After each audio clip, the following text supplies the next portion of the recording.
This is my review for the movie Paranormal Activity 2, written by Who Cares, directed by Who Cares.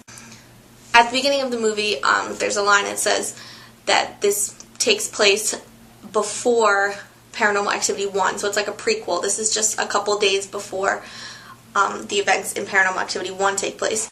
In Paranormal Activity 1, you followed this one girl named Katie and her boyfriend. Paranormal Activity 2 follows Katie's sister. Katie's sister, whose name, who cares?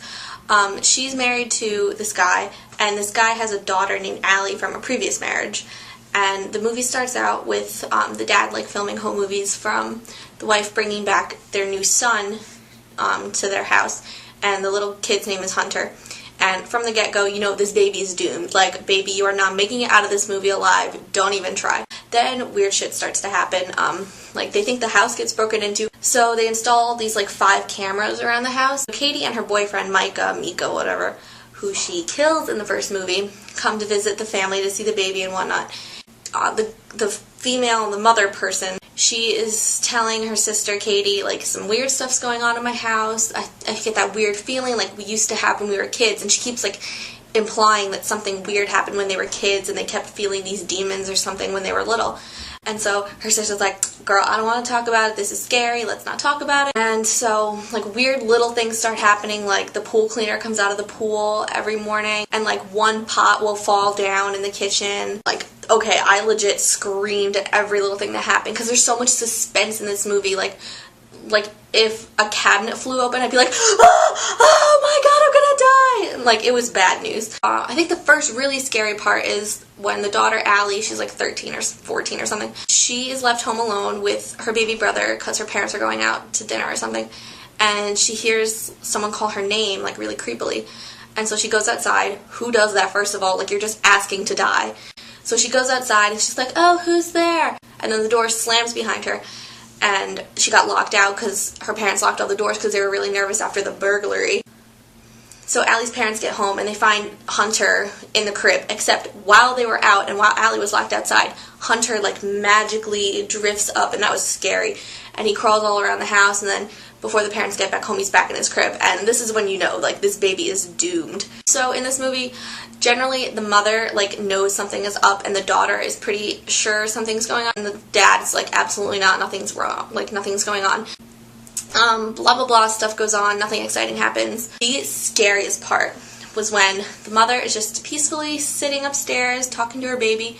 Oh, I can't even talk about this, I'm getting chills, and I'm sitting alone in my room. I can't talk about this.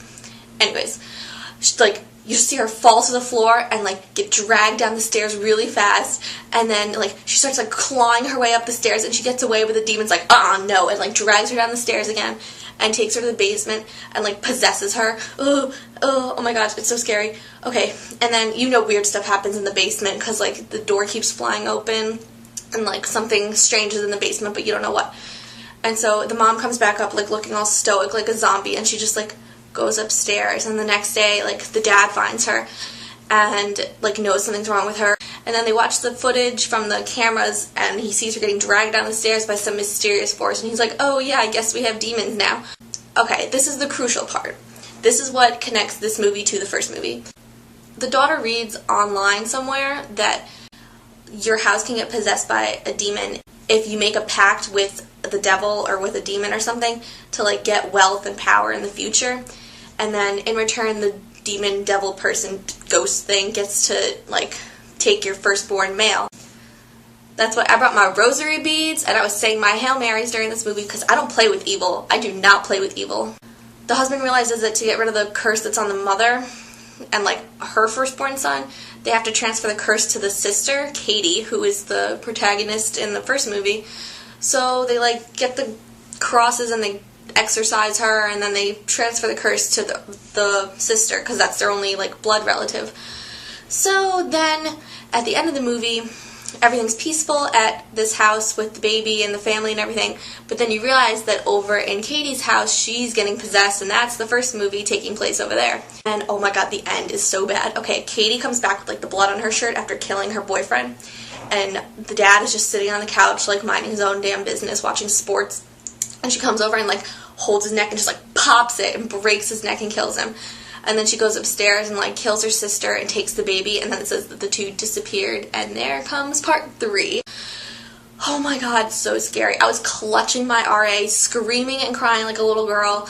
Like it wasn't just one little jerk like, oh, okay, it's okay. But I was screaming like for 10 minutes straight at one point, just like, oh my god.